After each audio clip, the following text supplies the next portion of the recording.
Hi everyone, welcome to another episode of Beyond the Screen. And today we're actually we're gonna be having an interview with Cristal Galindo.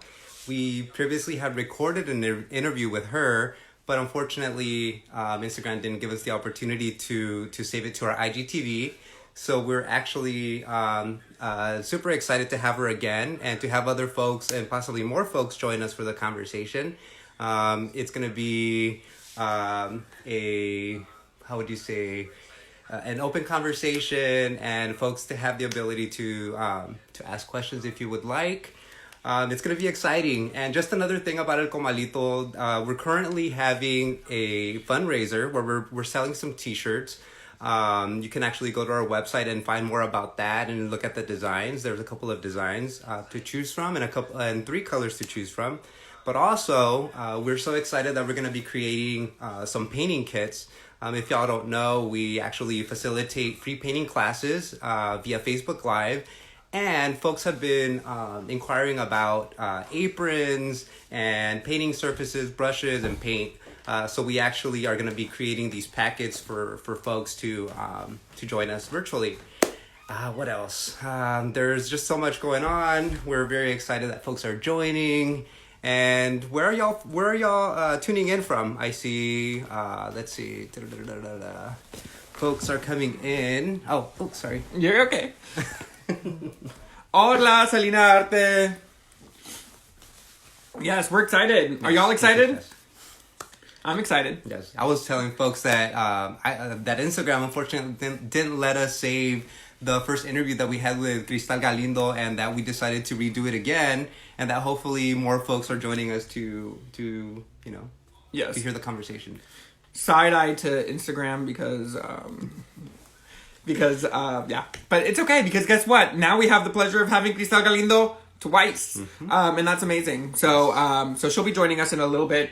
If you don't know who Cristal Galindo is, shame on you. I'm just kidding. If you don't know who Cristal Galindo is, you'll get to meet her. She's a beautiful persona, amazing artist. We've had the pleasure of knowing Cristal Galindo for, gosh, so many years. A few years. Yeah. So, hola Francisco, Cisco. So many folks. So many folks. Thank you all for joining us. And your continued support too. Yeah, totally. Without y'all, we wouldn't be doing this, The reason why we actually started doing this is because we felt that there's always been a need for representation in the arts, especially when it comes to the Bay Area.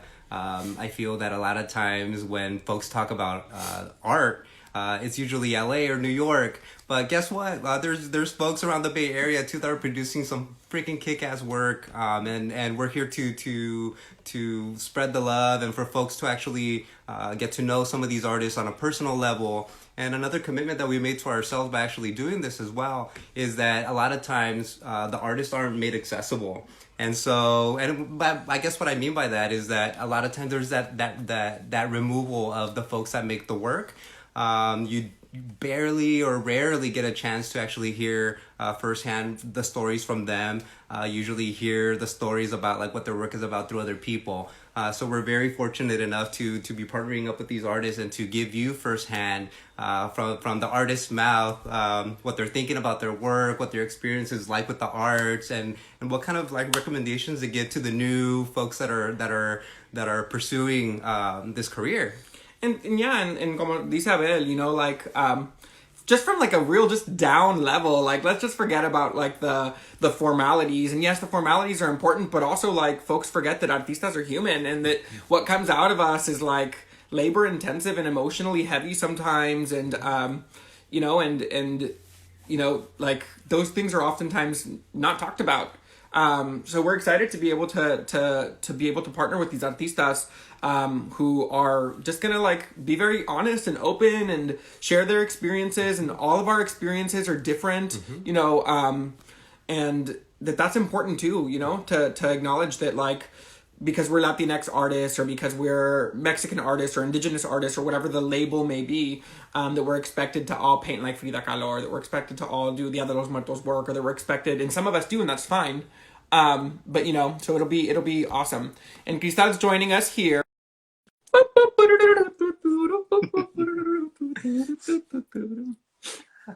So excited. Yes, and this is a piece that Cristal made for us. Hi! Hey! I'm sorry, but it should be... Your makeup is amazing. I was just gonna say that! I was like, it should be illegal to look this fierce, girl. Oh, thank you. How's it going? You know what? Oddly enough, I'm a little nervous, which is weird. I mean, I get like little butterflies every time I'm gonna do something live or whatever, but like, I don't know. I just got like, okay, I'm feeling a little nervous, but it's all good. It Hey. makes me more human. You see all this shine? But hey, I know, I was like, Nesty, turn the AC down to like 65, please, because I am sweating. And it's so crazy. Thank you for mentioning that too, Crystal, because like, you know, we've been friends for a long time, like over 6 years now. Yeah. And it's crazy because we still get nervous talking to each other, you know, and not so much I talking know. to each other off camera, because we do that a lot. Like, Yeah. you know, we nos mandamos memes and like, Yeah. I know. I'd be sending you stuff and you're like, where do you find this? I'm like, I have a whole stash. I have a whole folder on my phone. oh my God. When I get your texts or your messages, it always makes my day, because you have the funniest memes in the world. And like, Yeah. I may or may not save them and then resend them to other people. That's what I do. Like I'll be scrolling on Instagram and like, I mean, I don't discount, I mean, I talk about this a lot, even in my shows when I do talks and when I do talks at schools and universities. I try to drive the point home that social media is really powerful. It's a powerful tool. It keeps us connected. It keeps us connected to the outside world. But also it can be, I mean, as toxic as some parts can be, it can be kind of therapeutic to just sit there and like scroll through some funny stuff to cheer you up. Like I do it all the time. Like I'll be just like, you know what, I need a mental break. And sometimes the mental break needs to be away from the phone and from the social media. And then sometimes it's just like, you know what, I just want to look at some funny stuff. I'm going to look at accounts with memes and I save them and then send them out and like make people laugh. And so bringing a smile to someone else's face that may not necessarily have to be that deep. It's just something funny, you know, some levity, some humor, I think is really needed. And so I think that people can, and even before I had a following from my art, like I've always been an artist, but before I had like a presence in social media, like even, you know, like working retail and going to school and meeting lots of different people, I had a tendency for people to either think I was like rude or shy because I'm a bit introverted at first. And so it's like once people get to know me and I let my guard down, I'm really, really goofy and silly and like I'm cracking jokes all the time. And so that's just me. And like as much as people can think like, oh, like I thought you were a little mean at first or whatever. It's like, I mean, yes, sometimes I have an attitude, but like where I live best is just with humor and laughter. So yeah. Oh, thank you for sharing that. You know, Yeah. the last, I mean, we talk about this all the time, but like, oftentimes I think, especially with folks who have a large social media presence like you do, and that's because you're fucking talented, you know, that Thank it you. can, thank you. Well, yeah, well, No, thank you. I was like, thank you, yeah. Thank you for blessing us with your work. Yes. Almighty one. No, but like sometimes there can be like that disassociation from, you know, the romanticized artist to like the human, Mhm. right? And I think it is important for folks to know, you know, and you know, just, you know, you mentioned that you're a bit introverted and your social media presence is just so open and so unapologetic and so I'm a street like a fierce, strong, indigenous mujer who is not going to take your shit, right? Like, so Thank you. Yeah. yeah, and that's I think what's empowering to me, even as like a queer brown man, and I know that your work is really targeted to like empower like women and femmes. But as a queer man, I'm super empowered by your work because of how unapologetic and strong and bold it is. So it's I think it's important for folks to hear like that you do identify as an introvert. Yeah, I do. Like, I've read like different articles where like, you know, those little quizzes you take on like where it used to be MySpace and now Facebook, those little quizzes where it's like, oh, are you like an introvert or an extrovert, or are you mixed? And sometimes like I do feel like I identify with someone who can be a bit extroverted, but it takes time. I mean, every time I'm gonna have a show, a gallery opening, like a talk, like I get super like butterflies, nervous, like anxious, and I mean, a million things go through my mind, but like I did grow up really, really just shy. Like I tried to use like humor to kind of build myself up and like draw attention away from like the way I looked. And so it it just developed that way. And so like now I feel like excuse me, my earring is about to fall off. Okay. But can we see I'm like, I really want these earrings to be on camera, okay? Like I'm like, stay in. But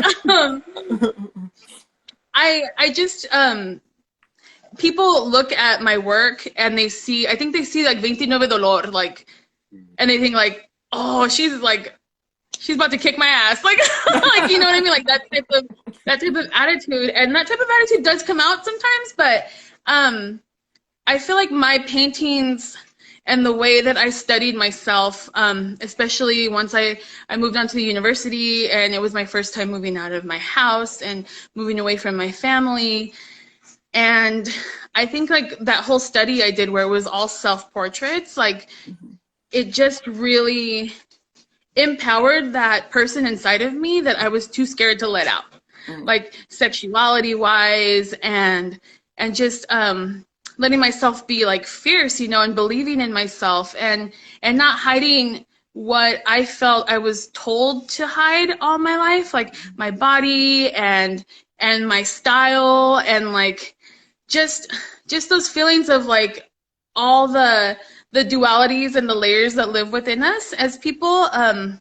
I just wanted to really speak on that and let it out within myself, and kind of just tell the world that I'm here, you know, like I spent all my life trying to hide, and it was just me like just coming out into the world and just saying like I can't be denied anymore. You know what I mean? Yes.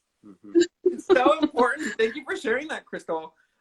Yeah, and thank you for like being out and being like fierce and like owning that, because you know, unfortunately for a lot of folks, like that that moment never happens, you know. Yeah, And that's for really, sure. and that's really sad. And you know what? That damn it, it fell. Okay. I think that for me it was easier to do so like away from home, because I grew up I mean, I didn't grow up in a conservative home, like so to speak, like not like any by any means like conservative, but still those underlying like kind of church like values, you know. And so I felt like I had these like kind of like the angel and devil on your shoulder, like whenever I went to make decisions and stuff, because I felt like, well, this, you know, being myself feels natural, you know, but then doing that in a way that was under the microscope of being at home, like I didn't feel like I could. And so once I moved out and I could be more, I mean, I know the term is very overused now, but I could be more unapologetic about who I was and who I am. Even if it meant like doing a self-portrait like with like a corset on, or like, you know, things I wouldn't feel comfortable like wearing in front of my family, of course, and or just out like, you know, in the small community where I come from. I just felt so empowered to just do that. And in turn, I mean, it was so new to me that I didn't realize the impact it had on other people, where other people, when they started to look at my work, they were like, oh, like I'm in tears, or I relate so much to this, and I feel like I'm looking at myself. And I think with the self-esteem that I had and that I grew up with, didn't allow me to understand that I could have an impact beyond myself, and that I was important enough to impact other people. That's beautiful. Do you mind sharing? Do you mind sharing, Crystal? Like how whether it be your self-portrait series or whether it be just your art in general, like how you mentioned self-esteem, like how has your art journey impacted your self-esteem? You feel like it has, and how? I mean, it totally just it was hard. Like, I think that something that people who are not artists maybe don't fully understand is that when you do a self-portrait, you are putting yourself out there and making yourself vulnerable in a way that is different than just taking a photo of yourself. Oh, yeah. And when you have the added layer of doing that in front of an audience like the university, where it's going to be picked apart and people are going to say their opinion on it, and they're not just like giving you an opinion on the painting, they're giving you opinion on you and how you view yourself and how you're putting yourself out there. And so I think it takes like a thick skin to be able to handle that. And when I first started out, I was at community college for a few years, and that's when I started doing like the self-portraits with charcoal and then with paint, and they were very straightforward, but there was always something kind of underlying there. And at first I had like, these were just assignments. They weren't like my choice to like draw myself or paint myself. And so we were kind of forced to put ourselves out there in the spotlight and give our vulnerabilities to our classmates and to our teachers. And it kind of just, it's kind of like when you see on movies and stuff where they're trying to teach a little kid to swim and the kid's too scared, so they just push them into the water. Like, that's how it feels. Like, it's like, Right. okay, like I'm going to do this and it's going to be picked apart and I can't take it personal, Right. you know, when they're like, oh, this doesn't look right. Or, and when you're sitting there facing yourself, like to sit in front of a mirror and look at yourself, especially when you're somebody, like I can speak on my own, like I had so many things about myself that I wanted to change. And I told myself, if I want to be taken seriously, even with my low self-esteem in the beginning, like I'm going to have to be honest about what I'm drawing, what I'm looking at. And, Right. and that way, in studying myself and not trying to fix things, you know, like, oh, I want to make my face skinnier, or like make my lips a little bigger, or make myself look a certain way. Like, if I'm honest with how I look and just see myself as the subject, then I think that I can break through and see beyond those hangups that I had. And so that's how my self-esteem started building. Oddly enough, like the artwork, I informed my artwork and my artwork informed me. So it's like a push and pull. I'm sure you guys can relate, where like the artwork teaches you as well. And it just continued to grow. So like, and being more confident about my artwork and getting like the feedback to help me become a better artist, I became more confident. I became more confident in myself. I was able to go on to be to assist with teaching art. And so that takes a lot of courage too, to kind of talk to your peers about their work and kind of help them and guide them. And so just all those factors came in, and my artwork really like saved me. It really did. It saved me through a lot of things, a lot of depression and trauma and assault. And so it just, I made these portraits when I moved on to Sonoma State, and they were huge, like 3x4 paintings of myself. And it was kind of a statement to myself, but also to like the people around me who didn't look like me. You know, it was very white at the time. And just to let them know that I'm here, and whether you understand where I'm coming from or not, like I'm not going to change my narrative for you. Like, you're going to see it, and if you don't relate to it, you can move on, but this isn't for you if you can't, you know? And so, yeah, I think that, I know I believe I touched on it in the last interview, but I've gone through, like, I mean, it goes in like a roller coaster. It goes in waves where I'll be on these really big highs about my artwork, about myself, and I'll feel okay. I mean, there's always that kind of voice in the back of your head, like telling you, like, you're not good enough, or the imposter syndrome. But I feel like sometimes when I'm on those lows, if I take the time to look back at my artwork when I was in a different place, it's kind of like I can see it through a different lens, and I can use it to empower myself again. Thank you for sharing that. Two things, Crystal, are coming up for me that I think are important to note. And the first one is that you're absolutely right. Like, especially in formal settings, there's this very there's this approach that once it's on the wall or once it's out into the world, that the work no longer belongs to you because now it's out for interpretation. And that's really difficult, especially when you're painting self-portraits, right? Because the intention behind the self-portrait and the interpretation can be two different things, right? Especially like now you're talking about like an unapologetic mujer who can be hypersexualized, which I'm sure has may have happened to you. I don't want to project, but like, like I know that can be a real thing. And it's hard because like you have like the intention and then you have like the formal art institution and what like that means for art. So I can only imagine like how challenging it is, but I think that that's what makes your work more powerful. And I think that también one of the things that resonates for me with your work is that your poses, and I call them power poses. I don't know, but like you're always just so like, you're fierce, you're just so badass, you're staring right at the viewer. And if they don't understand your narrative, or if they're going to try and hypersexualize or going to try and do whatever it is that they're going to do with the work, like if they're uncomfortable with it at all, the ones to look away is going to be the viewer, not you. Yeah. You're just like, you're staring right at them. So if anyone is uncomfortable, they have to move on because you've made your stance right through that piece. And it's really powerful. So I just wanted to share that that's how your work has moved me, because I'm just like, oh thank you. Yeah. That brings to mind, there was this diptych that I did where it was I did a self-portrait and I did a portrait of a friend, and it was a play on like the duality of being a brown woman, the expectations that are given to us, like to be very demure and very like reserved, and that you're saving like that side of yourself for your man and all this stuff. And so like, but then you also like have this expectation from men to be this very sexual being.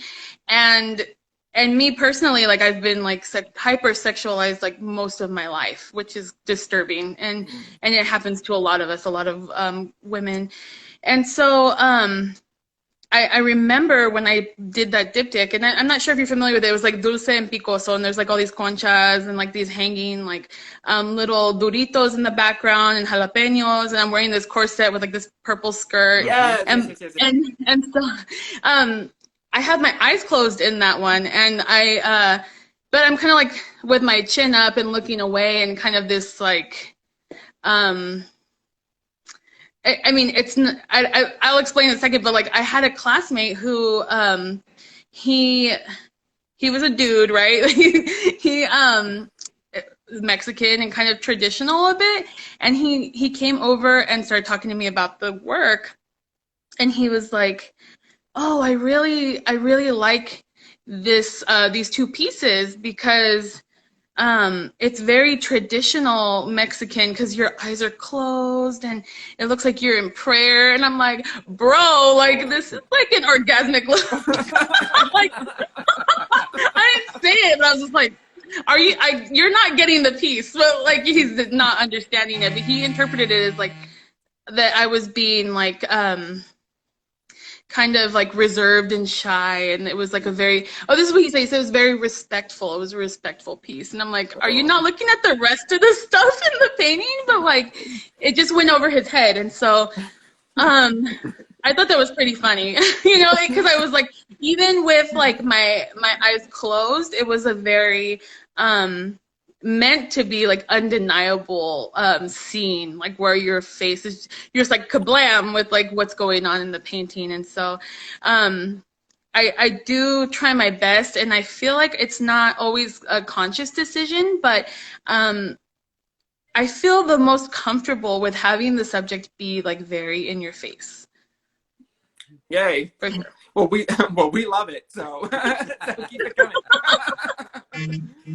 No. I mean, I think that, like, I think as a kid, like, I was so shy, and I think that this shyness I don't know how natural it is, because I think back to, like, how much internally I wanted to be like this very like in your face person and like this big extrovert, like, but at the same time I was very afraid of like people's judgment, and that was because I got judged a lot because I was bullied or because I was made fun of, and it just made me want to be like, I don't want to do anything to get any attention from anyone, to trigger them to make fun of me or to trigger them to like embarrass me in front of everybody. And so that's where that came out, where I was just kind of like always covered up, always like hiding myself, like even into early adulthood. Like, I mean, I don't know how much you would believe it now, but I would always wear like really baggy clothes, and black hoodies, like covering myself and like zipped all the way up, and just like, I remember the first time I wore like a low cut shirt, I was like, oh my God, like it was just really like, I felt empowered. I was scared, but I felt really empowered just because I was like owning my body, you know, and not worried about like, hey, like what is somebody gonna say, or what if somebody sees me? You know, it was more like, this is for me. And that's the same thing that happens with my artwork. Well, But it's for everybody too. My artwork's for everybody, but you know. But I think, you know what I mean. Except for the people who think it's you in prayer. Except for the people that think, yeah, that I'm like reciting the rosary or something. But I think one of the important things to say too is that you're a mujer artist painting other mujeres in powerful positions versus a male representing how mujer should be. And I feel like that's the flip side, and the important part of your work, that those representations exist in the world, and that you created these representations now, right? Like, and I mean that I feel that's the most important part of your work, that like you're putting these images out into the world where they didn't exist. Right. And yeah, and yeah, thank you. Yeah, and I think that like now, I look on like Instagram or Facebook, or I mean back then it was like a few years ago it was Tumblr too, but like I think it's more commonplace to see portraits of like brown and black women with like all different body types. But when I started out, it was like one of the most common things that people would tell me. It was like, you're painting real women. Like, you're painting women who have like lonjas, or like women who's like look like just like anybody you could like relate to. Yeah, like brown women. And I felt at the time, I was like, at the time I was very like excited about that, but at the same time I was like, this shouldn't be revolutionary, you know what I mean? Like, to see somebody who looks normal, you know, like to not like have to be like enhanced or white, you know, or skinny, like just where it's just as you are, and that be beautiful, and that be empowering, and that be like amazing, you know. I look back at like not just 29 de Dolor, but Coatlicue State. Like, people would see that and they would get like really emotional and excited, where they were like, this woman is like right in my face, and she is like holding her dress open, and she has this very powerful goddess pose and goddess background, but she's also like brown and fat and older, and just like, and all of those things didn't take away from her beauty. They are part of her beauty. And so I think that some people didn't know how to handle that, but it was like, hey, like it made people think, and like kind of turned the expectation around for what is fine art and what could be acceptable as fine art in galleries and in museums and such. Exactly. Yeah, thank you for sharing that. And I was just going to add to what both of you were saying, that like there is something powerful about like women honoring other women and other femmes, right? Because like I was saying, like is like when men are painting women, are they looking for the ideal body? Are they looking for the ideal beauty, or Western constructs of what beauty is? Like what is the connection to the subject, right? Whereas like with women painting women, or women honoring women, or femmes honoring femmes, like there's more to a beauty component, right? There's an empowerment component. Yeah. Yeah, and it goes along with like, you see those memes that's like, oh, when a guy tells me I'm pretty, and there's like a little dog like all with its like teeth all flared out, and then it's like when a girl tells me I'm pretty, it's like, all like batting the eyelashes, because it's so true. Like that camaraderie, that something that where you're free from that like patriarchal and male gaze, where you're able to just uplift one another as women and femmes, especially women and femmes of color. Like, it's just, there's nothing like it. Like, we know what place it's coming from, where the world has tried to pit us against one another, where it's like, oh, I gotta look better than her, or if she looks better than me, I'm gonna tear her down because I want other people to see me and see my beauty instead of hers. It's not like that. It's where like you're setting that aside and saying like, you know what, like your beauty it doesn't take away from mine, and I can empower you and we can empower each other, and that's what we need. That's beautiful. Yeah, thank you so much, Crystal. Now that's beautiful, and yeah, and it's like, and like you said, like, you know, women are meant to pin, or are pinned against each other, and like I think that goes back to like settler colonialism and capitalism too. And even grad school. Yeah. Even the institution itself. Oh yeah. Right. And it happens even now. Like, I mean, I'm the woman of the house. Like, I'm the only woman here. I mean, they have my two daughters, and but it doesn't even take a minute on social media for me to feel that way about myself, where I'm like, I got to get out of that mode, you know. And I know it happens to a lot of us, where we're like, oh, like this picture has like thousands of likes, or they have 1 million followers, and like, what do they have that I don't? Or I'm like, dang, like if only my waist could look like that, or if only I had a booty like that, like I'd have more attention, or people would take me more seriously. And it's like, it's the spiral, you know, the spiral of comparing ourselves to one another, and to that spiral of just inadequacy, where it's like our looks, the way that we look and how it fits into societal standards. Like, even if you're overweight, or even if you're considered like fat or plus size, it has to be a certain way, you know, for it to be acceptable. And so I think that us being connected to people who look like us, people who we can interact with and talk to about these things, like that way we can shed that kind of lens and understand, you know, what's going on. I think that's important.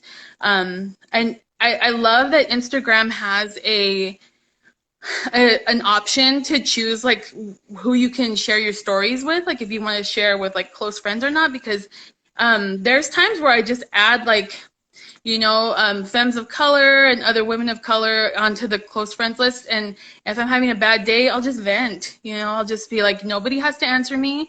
You don't have to feel obligated to give me advice. But it's just something where I just need to like let it out.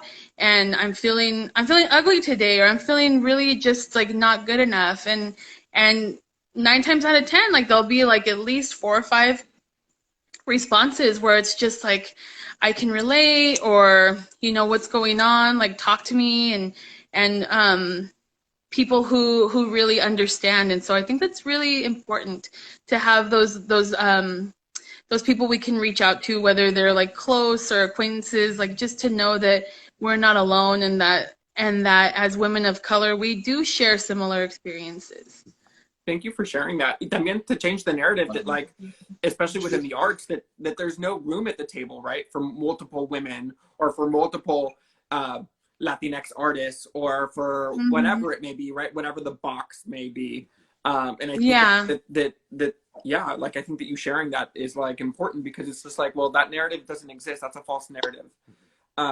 And being able to reach out to other women, whether it be to vent, to share your personal story, or whether it be, you know, not making it clear that you're not in direct competition with other artists, that in fact you're in this together, I think is really, really important. And it breaks that false narrative that you're taught in grad school, that you're taught through settler colonial practices, with capitalism, with just living in this country, being on social media, right? Like, and I think that's important.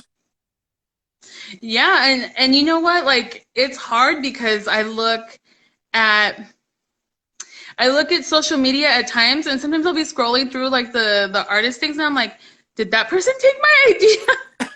I don't know if that ever happens where you're like, that kind of looks like my painting a little bit, or like, but then you look, like, I mean, there's times where I'm like, well, like, this person has like 400 followers, and it looks like they're just starting out, and everyone has to start somewhere. I'm more forgiving of that stuff, especially when it's another woman of color. Clearly, I'm not forgiving if they're just stealing my work, but like, and that happens too, but like, just knowing that, that we can see that and be uplifting and kind of reach a hand out to that person and pull them through the door with us, you know, because those extensions have been like given to us too. I can never like think back on my journey as an artist, especially in the Bay, without thinking of women like Yolanda Lopez or Esther Hernandez, who like just as soon as like I made the connection with them, like especially Esther, like anytime there was an event that she thought there'd be people who I would want to know, she'd invite me. You know, she wouldn't like take it for herself. You know, she'd invite me, invite other artists, give me like tips and like tell me to follow through. And so I think that becoming more of an established artist and understanding how to price my work and who to talk to and how to network, like I do owe, like, you know, a lot of gratitude to people like her, especially Esther, you know, like just opening doors for me. I would love to open doors for other artists as well. I see that my mom is saying hello, so hi, Mom. I see that she's tuned in. I just I feel like this interview, like I loved the first one, but I felt like I was like cracking up the whole time because I was very like nervous and I was like holding the phone in my hand. And so I think that it's really awesome, you know, to have a second chance to really just be more at ease. And I thank you for inviting me. I guess it was a blessing in disguise that the shit got deleted, but like. No, I mean, agree. yeah. No, I'm sorry. Yeah, for sure. So what do you guys want to know? No, I do have some questions. I kind of want to take it back to, you mentioned at the beginning of the interview that prior to you moving out, you had worked jobs like retail, but you also mentioned that you've always identified as an artist. Can you talk a little bit about like when did you start taking on that label? Like, because I think that for a lot of us, we identify as creatives our entire life because, you know, in school we weren't paying attention in English class, we were doodling in our notebook or whatever, right? Like, and we've always kind of been like that creative person. But like, when did you feel empowered to be like, I'm an artist, this is my career, I'm gonna take this on? And like, what was that reception like from your familia or from your close friends? Because I mean, again, from personal experiences, oftentimes that's not it's not often celebrated, right? Because they're like, well, how are you going to survive? Yeah, for sure. And you know, I think that in ways I didn't fit that kind of stereotypical, like, where your family's like, what are you going to do with your life? Because you can't just be an artist. Like, that's not going to support you. It's like, I came from, you know, a very working class family, but both of my parents, like, loved art. Like, my mom would sculpt and draw when she could, and my dad would draw, and I would just sit there and watch him. Like, I mean, back when I was little, like 2-3 years old, I remember just sitting there and just trying to like study and understand what he was doing. And so I declared myself an artist early on, like even before I started kindergarten. Like, I was just like, I'm going to be an artist and a singer, and I would just tell everybody that. And so I think that it's just, I can't pinpoint an actual like time where I was like, this is what I'm going to be, because I feel like I've always known, and I've always told everybody that that's what I was. When I went on to, like, after high school, I went to community college and I declared myself like an art major. Like, there was never a question. The only things that were in question was like where I was going to go with it, like where was my path. And my parents were always very supportive of me. I mean, they always wanted me to stay close to home, but my mom's like main saying was like, I'm not going to clip your wings. Like, if you need to move on, I'm not going to clip your wings. You can go do that. And so, regardless of that, it took me years to move out, but I always had that kind of familial support from them.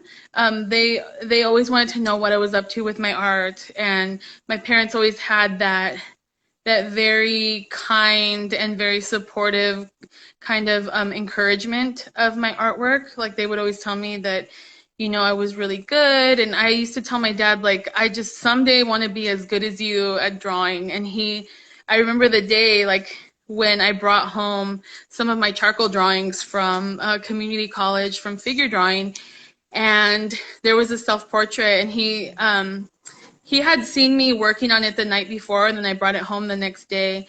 And he was just like, I just got to tell you that, like, you've surpassed me, like, a long time ago. Like, and I was just like, no, don't say that. Because, like, I always aspired to be as good as him. And he was like, no, this is good. Like, you being better than me, and a child, like, moving and progressing to more than their, what their parents are, is something, like, amazing. And that's something that I carry with me all the time. I'm gonna start crying.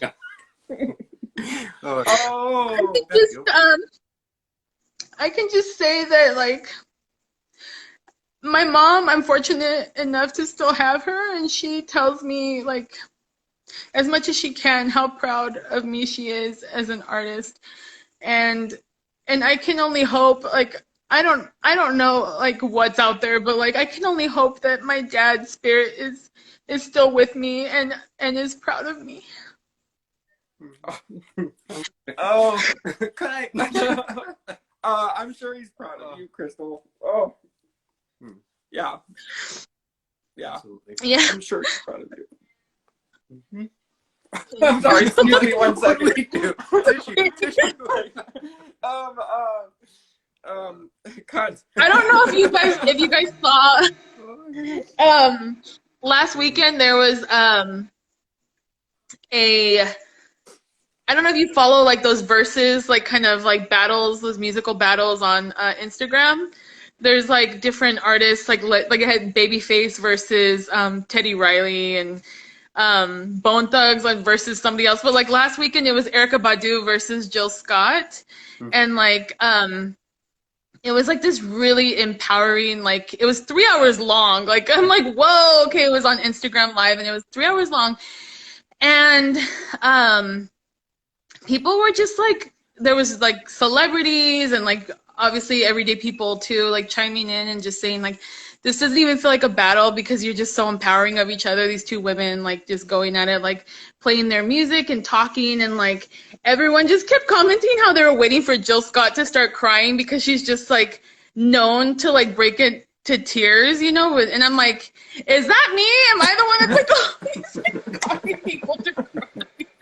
But, I mean, it's something that it does happen, like, whether I'm feeling depressed or not. Like, I'm an easy crier because I think things really touch me in a way that, like, I feel is more, like, I can't find the words, like, not more empathetic, but it just touches me, like, a little more than I think everyday people do. Because, like, I could cry, like, about, like, a commercial with, like, a baby, like, clapping their hands and laughing, just like,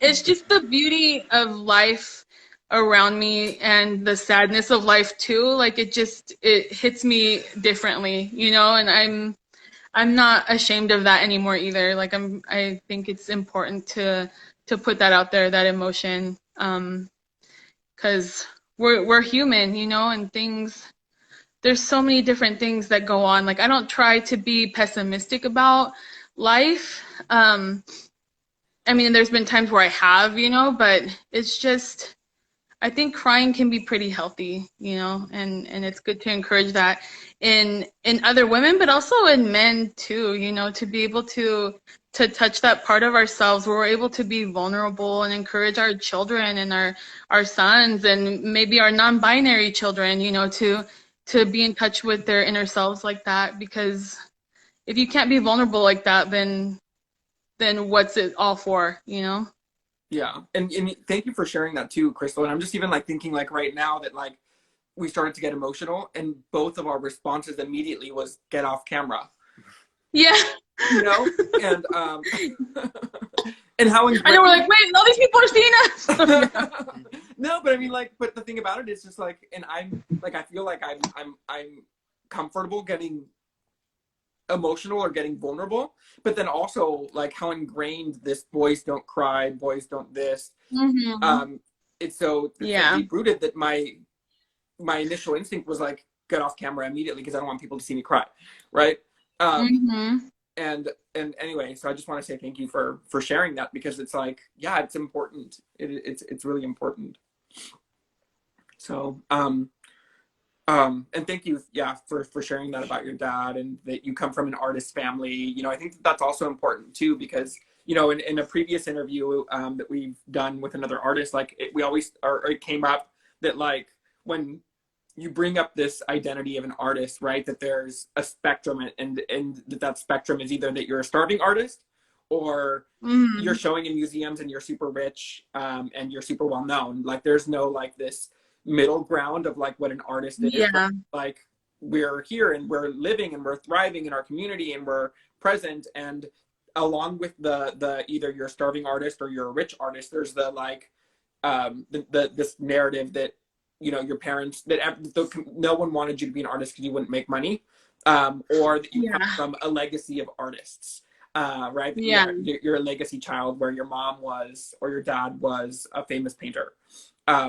But it's also Yeah. important to acknowledge that like yeah that like you come from parents who are supportive of your journey and who are Mm-hmm. artists themselves or creatives, and I think that that's important. Yeah. One other thing that I did want to bring up that I think came up for us, Crystal, in your previous interview is that like what does it mean to be a Latinx artist living in the world today, right? Where currently there's a movement where Latinx artists are being celebrated or they're being sought after, but then it's like Mm-hmm. very sticky because it's like we want you in your work, but there's also this expectation that it needs to be Dia de los Muertos or Frida Kahlo or you know, Yeah. and so so two things. I guess this is a two-part question. Like, what is it like for you navigating these spaces, but also the very real thing. And I know that off like that you and I have had personal conversations as artists where I'm like, fuck, I need to pay my rent next month, and Yeah.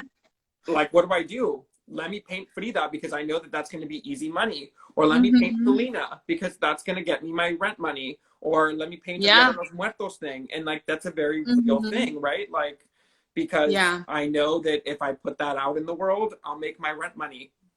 Um, Yeah. what's like? Do you mind sharing kind of like what that's been like navigating this those spaces and those identities? Yeah, I think that I mean something that has been coming up recently for me is what I've been asking myself is that how how can I paint something or create something that that talks about me and talks about my culture without falling into these kind of very overdone at this point like narratives, right? Or these very overdone like kind of icons, you know, because I talk a lot about like sacred icons in my work, especially in Multifacetica, the series that has 29 Dolor and Cuatlico Estate and so on. But I mean, I felt like when I began doing those paintings, and I was like, oh, like I felt like it was almost like this open like journal and collage of stuff happening in the background, where I was putting like very distinct, they were personal but very distinct like cultural markers like conchas and gancitos and little like skulls with like you know like painted up like Dia de los Muertos and so on. And I didn't think that there was a lot of people doing that at the time. It was kind of like I felt at the time it was coming from me, like strictly from me, but now it's very commonplace to see those things. um I think that you hit something like right on the nose where it's like, yeah, you want to be able to speak your mind and not have to speak for everybody, like where you can talk about a personal narrative and represent your culture because that's who you are, or part of who you are, without like being like boxed into this very like kind of homogenized like personality that people see. But at the same time, like marketable things, when you need money, like yeah, it does become that. There's been times when I've done it too where it's like I need to just create some stuff to sell, and so I'm gonna paint Frida, or I'm gonna paint this little thing of Selena, or this little concha, or like this mangoneada, and they're cool, and they are a part of like who you are, but at the same time, it's like, well, we know what we're doing, where it's like, yeah, like it'll appeal to more people, and people will be more willing to buy it because it's not so personal, you know, because it's not a self-portrait, or it's not like something where I'm trying to experiment. It's like, okay, well, someone's more willing to buy like a painting they can just hang in their kitchen than, you know, a picture of me in like lingerie or something, you know. Right. But like I right now, while we're sheltering in place, like there is like this sort of disconnect from being out there in the art world and going to these museums and seeing like what's out there and what's happening at the moment, you know, besides like what's on the social media and on the internet. I think that what it feels like for me to be, you know, who I am, being an artist, I think just being able to reinvent myself and not be afraid of the judgment that would come with it, because I mean, even the word chingona is overused now, where you're like, okay, like I don't even feel like saying that anymore, you know, like I don't even feel like putting that in my work anymore, or whatever that may be, because while we have that camaraderie and that connection to one another, like sometimes it can be overloaded, you know, and where you're feeling like, okay, like I don't want to seem like I'm creating what everybody else is creating, and I want it to stand out, you know. So I think finding your way to stand out among like other Latinx artists, and also not being so hard on yourself when it does like kind of fall into those like categories of like, okay, like chiona pero chingona or something, you know, where it's like where it's like, okay, everybody's like that now, so you know. Right. Mm-hmm. Yep. I don't know if I'm making sense, but like where it's like, yeah, like you kind of get categorized and like boxed in, and that can happen sometimes. But for me, like I've always wanted to be someone who stands out, and I think that creating unique things and being experimental while still holding on to the kind of draftsmanship that's there, I think that's what's really important to me. Definitely. Thank you for sharing that. And I am seeing some of the comments that are coming through, and I just want to clarify that yes, like we're not labeling Crystal or even ourselves as like a specific identity. I know that Cristal identifies as Yaqui Chicana, and I do know that Mexicanos are, or we do know that Mexicanos are indigenous people, and yes, definitely like indigenous resistance, and when we say Latinx, we're not excluding indigeneity or excluding those indigenous roots. Yeah, not at all. Yeah, I just wanted to clarify that with folks. I know that folks are saying, you know, sharing that they don't identify as Latinx, that they identify as Purépecha, yeah, for sure. So I just wanted to share that and clarify.